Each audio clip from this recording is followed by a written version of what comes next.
पूर्वांचल की एक ऐसी विधानसभा सीट जहां यूपी में बीजेपी का लहर होने के बावजूद कमल खिलाना हमेशा एक टेढ़ी खीर साबित है। कहने के तो रणनीति बनाने में बीजेपी महारथी है, लेकिन पूर्वांचल की इस सीट पर आते ही बीजेपी का पूरा खेल उल्टा पड़ जाता है। जी हां, हम बात कर रहे हैं हडिया विधानसभा सीट की। वही हडिया जहां कभी साइकिल अपनी रफ्तार से दौड़ती है तो कभी हाथी सबको रौंदते हुए निकल जाता है। और यहाँ का जो जाति गणित है उसने बड़े बड़े सियासी सुरमाओं के पसीने छुड़ा दिए। अब 2027 का चुनाव नजदीक आ रहा है और हडिया की चर्चा एक बार फिर गांव-गांव, चौराहे-चौराहे पर तेज हो गई है। आखिर क्यों? क्योंकि लड़ाई सिर्फ एक विधायक चुनने की नहीं है, लड़ाई है पूरे पूर्वांचल के रसूख की। क्या इस बार बीजेपी हडिया के इस अभेद किले में सेंध लगा पाएगी, या फिर सपा और बसपा का जो पुराना वोट बैंक है वो इस बार भी भगवा दल को रोक देगा? नमस्कार, मैं हूं विवेक, आप देख रहे हैं न्यूज कैची। आज के इस वीडियो में हम हडिया सीट की एक एक परतें खोलेंगे। 1996 से लेकर 2022 तक यहाँ कौन राजा बना और कौन रंग, यहाँ कौन सी बिरादरी चुनाव जिताती है और कौन सी हराती है, और इस बार यानी 2027 में हवा का रुख किधर है।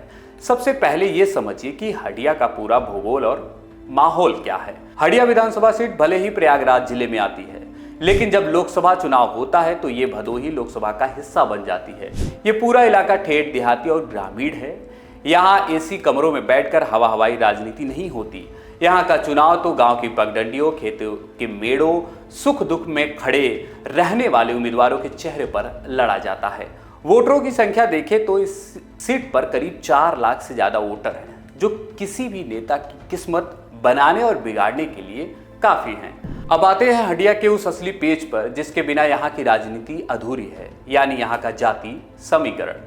कहने को तो सब विकास की बात करते हैं, लेकिन हडिया में वोट डालने जब जनता निकलती है तो बिरादरी का गणित सबसे ऊपर आ जाता है।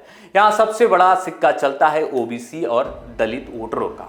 गांव के हिसाब से मोटा मोटा अगर अंदाजा लगाएं तो यादव वोटर लगभग 18 से 20%, बिंद और निषाद समाज 14 से 16%, दलित वोट बैंक 17 से 18%, ब्राह्मण और सवर्ण 15%, पटेल, कुर्मी और अन्य पिछड़ी जातियों को मिला ले तो 31 से 33% ये जातियां बड़ा प्रभाव रखती हैं।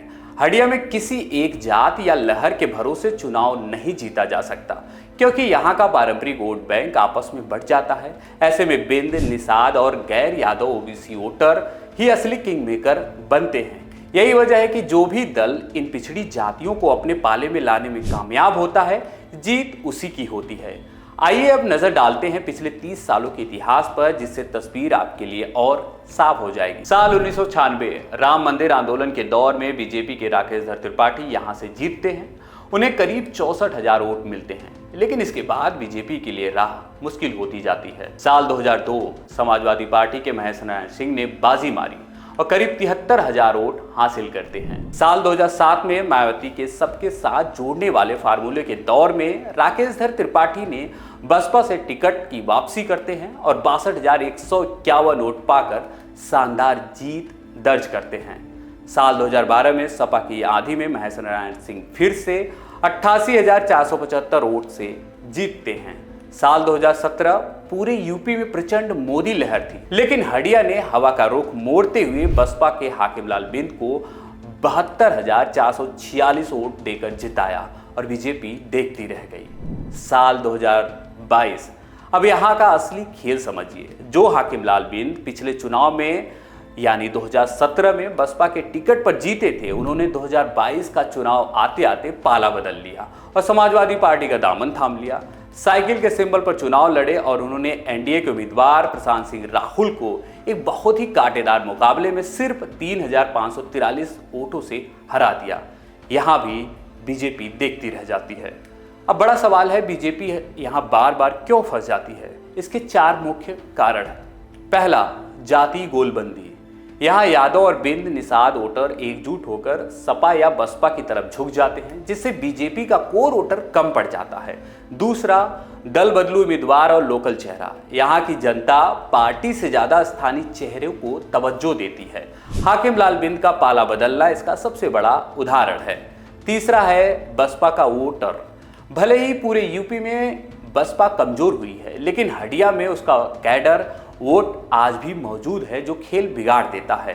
चौथा, स्थानीय लीडरशिप की कमी।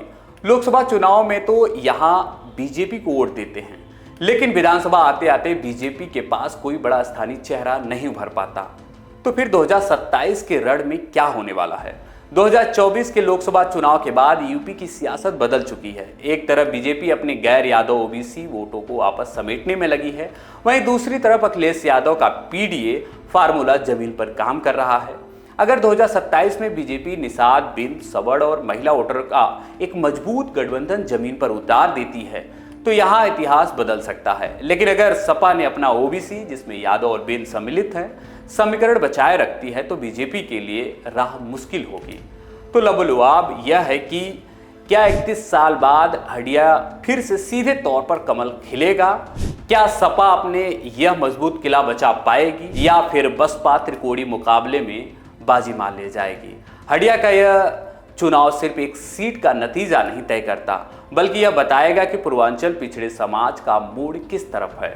आपको क्या लगता है 2027 में हडिया की जनता किसे चुनेगी? कमेंट बॉक्स में अपनी राय जरूर दीजिएगा।